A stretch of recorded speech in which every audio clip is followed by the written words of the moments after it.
Two-time Hall of Fame inductees, Brent Godarzi and Marty Young. Back-to-back #1 trucking firm in the nation. Back-to-back best attorney and best law firm in East Texas.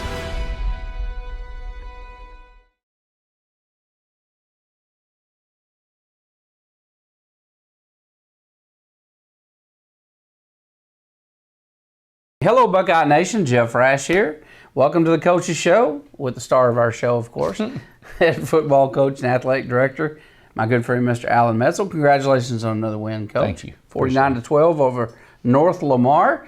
And so the Buckeyes, once again, just working their way through district, Yes. right? And making improvements. Right. Playing a lot of kids. We are. You know, it's one of the things that is enjoyable when you get to see guys that are finally getting out there on the field and they're being able to put some of the things they've been doing in drills and practice all through the year, and then they get to do it, and it's exciting for them, and they get to appreciate their hard work, and that's fun as a coach. Yeah, well, it's fun for us, you know, to be able to watch them. Yeah. So, we keep laughing about the first 5 games being like state championship caliber games, and so now we've kind of got a, I know you don't look at it this way, but a little easier road than what we had in preseason. So, so we just continue that district march, and it's two wins in district, and we got 2 more to go. 2 to go. We got Spring Hill and then Pittsburgh. Yes, sir. And then we'll start rolling into the playoffs. Phase 3. Phase 3, man, ready to go. You got it, getting close. So it's getting exciting, and the good thing is that with all these guys getting to play and more reps that they play, both sides of the ball getting stronger. Do you like what you're seeing offensively, defensively? And you know, we talked early in the year about some of our younger guys on defense that have grown, and they have. We've seen that. I think there's several highlights I'll show here in a little bit that you'll see some of the consistency that's starting to happen. And then, you know, as you see these guys step up, and as you see some of these guys that are finally getting to show something they can do, well, you're building your depth. And now when you have injury, or you know, it gets into a very intense game in the playoffs, you've got more options. Yeah, and you know, people don't think about this much. You know, we don't think about the defensive side of the ball, how complicated defense is. I mean, nowadays it's so different than it used to be. It really is. Yeah, it used to when be you and I three played, or man, it was really pretty much go to the ball, right? That's I mean, right. and nowadays with the spread, and there's so many things the kids have to check off on and know. I think the defensive side of the ball has become more complicated than the offensive side. I agree. Well, you know, obviously, offensively, we're going to run what we run, and so we get to dictate what we do in practice. Well, on defense, you know, you're going to go from a spread team one week to what we've played last week, and we'll play this week. So you're making adjustments every week. Right, the midline and the veer or wing tee or whatever the case. So you're having to do something different each week, you know. And the reads are all different. They change every week. If this guy blocks down, you go here. And your brain, it's hard to retrain your brain in 1 week of practice. Muscle memory. Yeah, it is. It is, and it's complicated. And you got to do it in a split second, because a millisecond will cost you a big score. So defense is tough, man. It's a tough game. It's tough.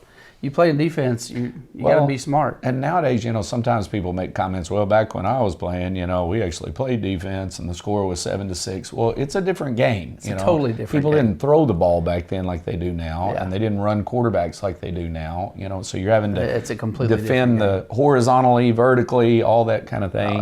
And it's set up, the game, the rules are set up to score. So it's a whole different deal. It is a different game, but it's very exciting. It is. I like it way better like this than I did 7-6 games. I like it too. I think it's way more interesting. No doubt. Well, let's take a look at some highlights. Okay. You've got 12 for us to take a look at. This first one's Will Henderson's 5-yard touchdown run. This is our first offensive drive. We get down to the 5-yard line. We end up with a 4th down situation, and we give the ball to Will Henderson, which is always a good idea. And he gets outside. So here I've got him circled, and we're going to get it to him. He's going to take off to the right. We get the edge there with Lucas Keno. And then right here I've got circled Aaron Bell.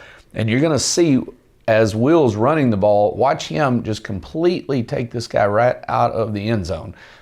So when you've got guys like that blocking on the edge, it sure makes that touchdown run look a little better. I always say it's a good idea to run Will as well, but I always modify it. I always say anything Will around an edge. Yes. You get him in any space whatsoever. That's Speed. It's just there's a lot of traffic down the middle. You can bump into a lot of stuff. It's like bumper cars, but if you don't have a hole, but anything on the edge, he has just a great shot at. This next one is Tarek Tate. This is a big third down catch and run.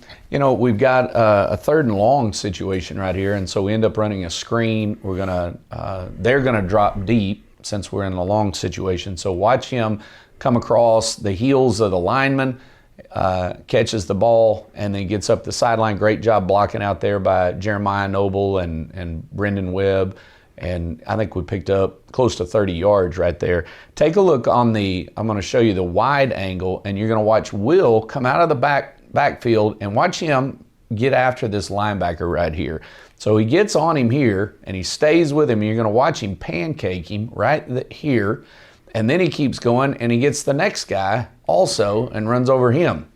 So again, I love showing things like that because you're talking about unselfishness. When you're doing the little things when you don't have the ball, then that sure makes us more excited about giving you the ball. Yeah, for sure. Yeah, that's setting a tone. And just tremendous job. It's good hard work. And it really helps was. that these guys know that you're going to watch film every week. Yes. That's a big motivator. They're getting graded, no doubt. That's a big motivator. That is right. Day Jimerson recovers the kickoff. Okay, so we're adjusting all the time. Braden, we've talked about, like last week, how he did a great job moving the ball around against Liberty Ilo. Yeah. So with the way they had set up their return, we were going to go deep against these guys and try and put it in one of the openings. And he does a great job of spinning the ball where, it's like chipping it in golf for people who actually do that. I don't know nothing about it, but I've seen it on TV. Yes. Yeah.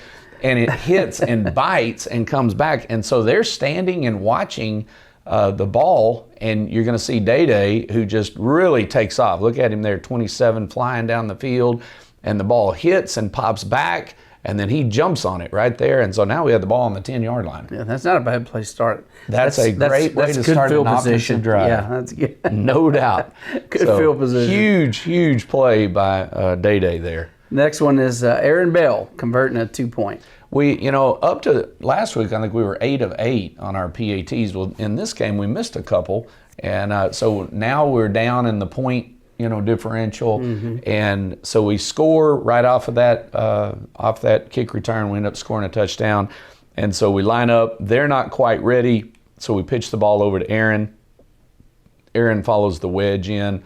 And, you get a 250-pound guy with the ball. Yeah, that's not a bad idea. Go 3 yards. Yeah, not a bad idea. That's right. Ever. This is another TD run by Will, this time behind O-line, who does a great job blocking, making a hole. They really just open this thing up. So you're going to take a look here we're going to start Will in one direction. He's going to stick his foot and cut it back. It's a design cut back. And you'll see he gets the ball, and then just look at the hole. Look at that hole. Runs through. Wow. I'm gonna switch angles so you can really see it from the end zone side. So you see our guard, Spencer Murphy, and center Jaron Pilcher. They're going to double team the nose. There's Chance Walker and Sean Wallace all working down the line. Lucas is going to pin the guy that they're on the edge, and then our fullback comes across and kicks the linebacker. But take a look at that hole right there. I think you and I could still run through that thing. And he just maybe gets it. Yeah, I probably wouldn't have scored, but we could have run through the hole. We could have got through the hole, though. Yeah, safety would have got me. But this next one's a defensive clip. Tyler Hagler stuffs one of the North Lamar runners for a loss. So Tyler's a sophomore. And, we've talked about some of our youth and how they're growing and so forth. Tyler's got great bloodlines. Dakota Hagler's brother. A big sophomore, too. He's huge. And just watch. You're going to really appreciate the work that he does on this play. So watch what he does to the guard, which then flattens the running back on this dive play here. Just blows him up. Drives the guy back. That feels good. He's going to love that on film. Oh, no doubt. Yeah, he's going to. Tyler will. Their guard won't. Yeah, no, he's not going to. He's not going to enjoy it. Yeah. So great job, and that was one of the examples that I was referencing, talking about some of these young guys that are really starting to show up at this point in this season.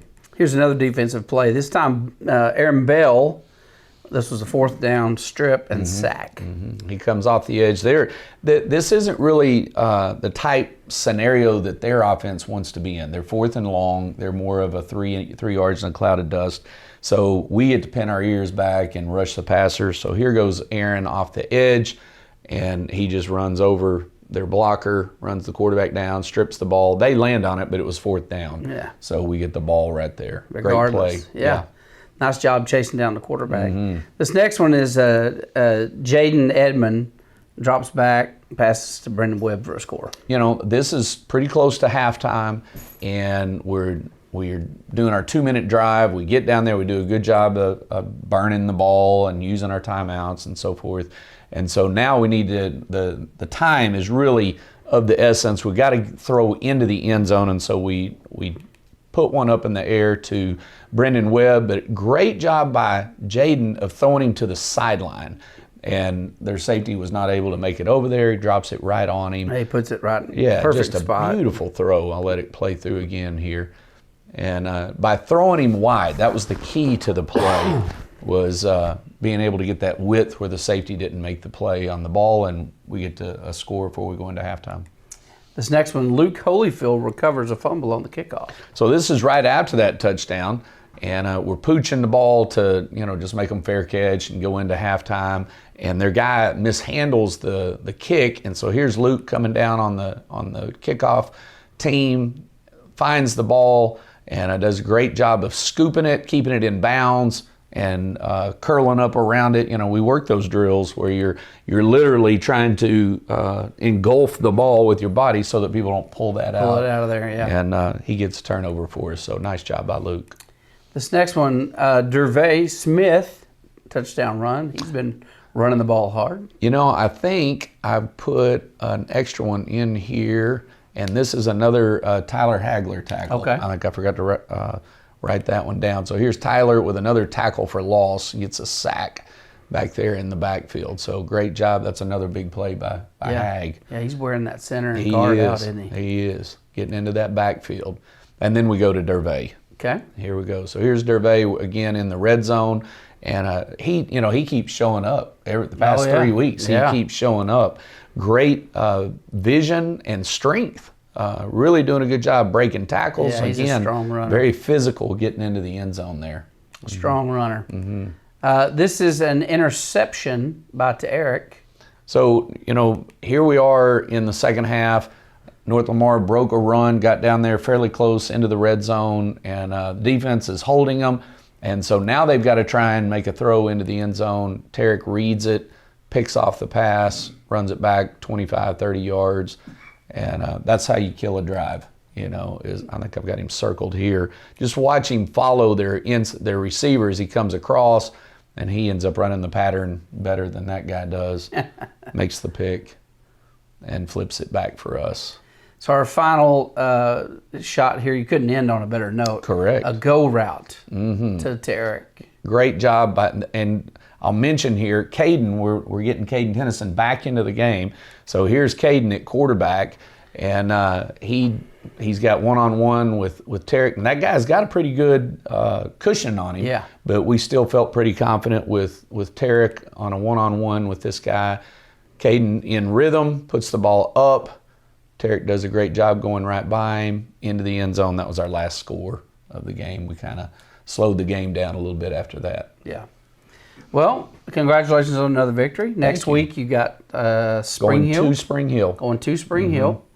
And then the following week, of course, will be Pittsburgh. Last game here, parent night, will be here against Pittsburgh. That's correct. All right. Fantastic. Well, again, marching through district, getting ready, playoffs. So you guys are already, I'm sure, starting to talk about, We are. do you know who you're going to see? Likely to be center. Right off the bat. Mm-hmm. And Likely to not be a slouch. No, they're very talented. Yeah. I was telling Eric earlier that their quarterback is very dynamic. They can score a lot of points. So It's one you got to be prepared for. Right. Yeah. Right. Yeah. That's not one of those gimmies that sometimes sneak you, up and you bite get you. lucky Yeah. on. Yeah. There. Well, folks, if you're around, make sure you come Spring Hill's not very far. Just down you the can street. go down and eat at Papacita's or somewhere, and then come watch the Buckeyes in Spring Hill next Friday night, 7:30. Please be there. If you don't, you can certainly watch the broadcast on any of our broadcast channels, Facebook, YouTube. Most people are doing YouTube these days. GilmerBuckeyes.com has a link on there as well. Or if you're in town watching on your television, you can watch it on E-Text, Channel 1. So any of those areas, we'll be happy to bring them. I think we have a pretty good signal in that stadium, so shouldn't have any trouble getting out. We struggle with that sometimes. So if you ever watch a game and we're breaking up, it's not Eric Connis's fault. You can blame him if you like we do, but it's really not his fault. So, Coach, congratulations, and thanks for watching.